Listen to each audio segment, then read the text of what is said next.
think. We always just saw them as stories, and excuse me. Obviously, as Harry was when he was younger, generally the theming of the stories were well, for younger audiences. But I don't think that ruled out older ones being interested. I think Harry Potter is one of the very few stories that's ever been appealing to 9-year-olds as well as 99-year-olds. So it's a very unique story in that front.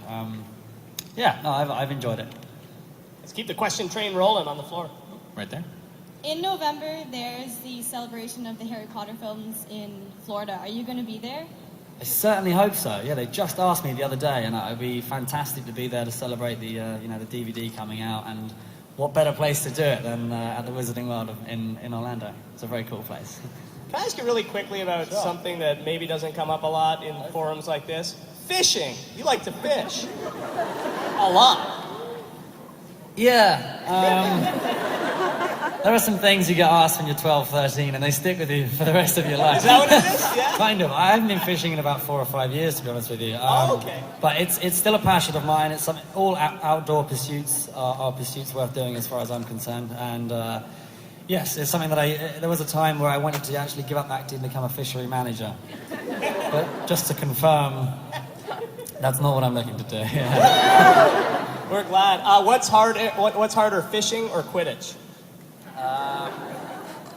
It's got to be Quidditch, isn't it? Really? Fishing can be quite docile. Quidditch can be hard work. Have you ever seen an actual Quidditch match? Because they do happen at I colleges. have, yeah, and I must say that it's a very bad representation. It's a lot harder to do it on the actual sitting on a pole essentially for 2 or 3 hours at a time is not good, man. Seriously, I shan't go into detail, but yeah, trust me.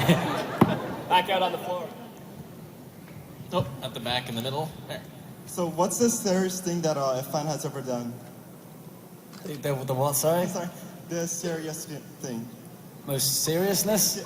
Scariest. Sorry, I was like, is he making up a new word? We're Canadian, we do that. I like that. Why not? The scariest thing. I don't know. I've had some people tattoo themselves with pictures or my autograph, which is a little scary. I always feel so bad for them. Or their mum must hate me. That's what I think. And there seems to be a never-ending list of sexual innuendos with Harry Potter. I don't know. Again, I'm not going to go into detail, but broomsticks, wands, you can figure it out. On the floor again? Hey. Hi, lovely. Michelle, what did you say to her to make her cry? This is kind of a stupid question, but could you say Potter one last time like you did in the movies? Don't say one last time. That's very sad. Just like a bit of a Potter. Is that it? Hey, hell, that shot the room. That's cool. I shan't get bored of that anytime soon.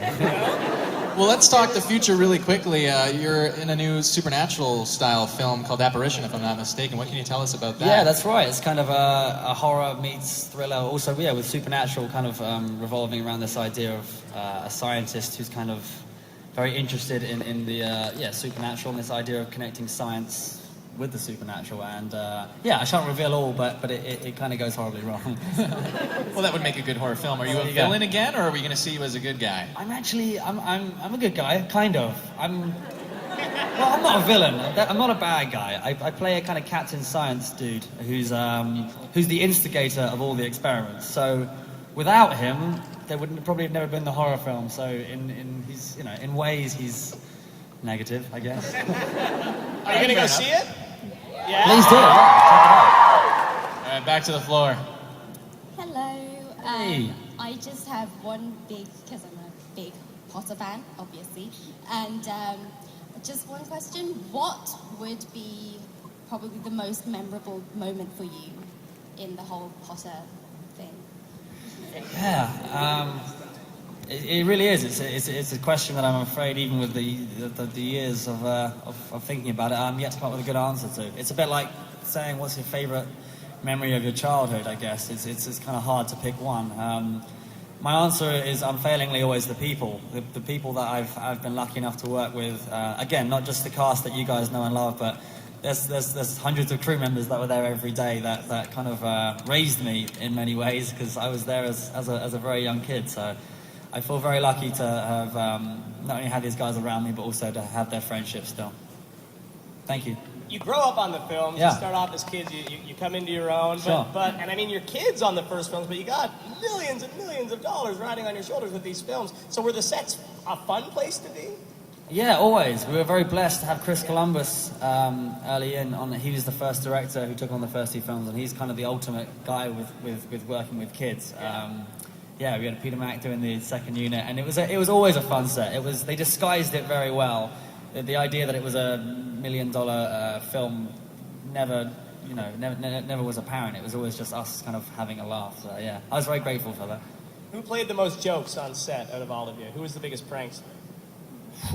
That's a tough one. There were quite a few heavy ones. James and Ollie have got a reputation for it. The guy who plays the Phelps, the Weasley twins. Yeah. Phelps twins are their real names. Matthew Lewis was known. Daniel was known for. I remember one of the early days on set, he changed my phone's language into Turkish, I think. As soon as it's changed into Turkish, you can't change it back. I don't know what language means in Turkish. So now you speak Turkish. Fluently. We got one right here close by. Hi, Tom. Don't test my Turkish, please. I won't do that to you. I recently saw Planet of the Apes, and I was just wondering, because you say a line from one of the previous Planet of the Apes film, it's a madhouse, but I couldn't really hear over the shrieking of the apes, so I was wondering if you could say it again? It's a madhouse, or something like that. You know, actually, that was a line that we didn't do. I never did that line. That's something that I did in post-production in what we call ADR, which is additional dubbed recording. And I had no idea that was such an infamous line until the director said afterwards. He had a great habit of saying, forget the importance of this line and just say it how you would say it. And I'd just say, fine, that's easy. I don't even know what you're talking about. So it was good. And I was very honoured to take on some of these infamous lines. I hope I did them justice. Back out on the floor. Something interesting happening here with the sign and everything. What's about to happen? Thanks for the sign, girls. That's very sweet. It says "We Heart Tom Felton" for those who can't see. We have matching shirts too. I know. I'm loving the shirts, people. It's great. I think Thank you. Rupert Grint has started a trend off with "I Love Tom Felton." Well, I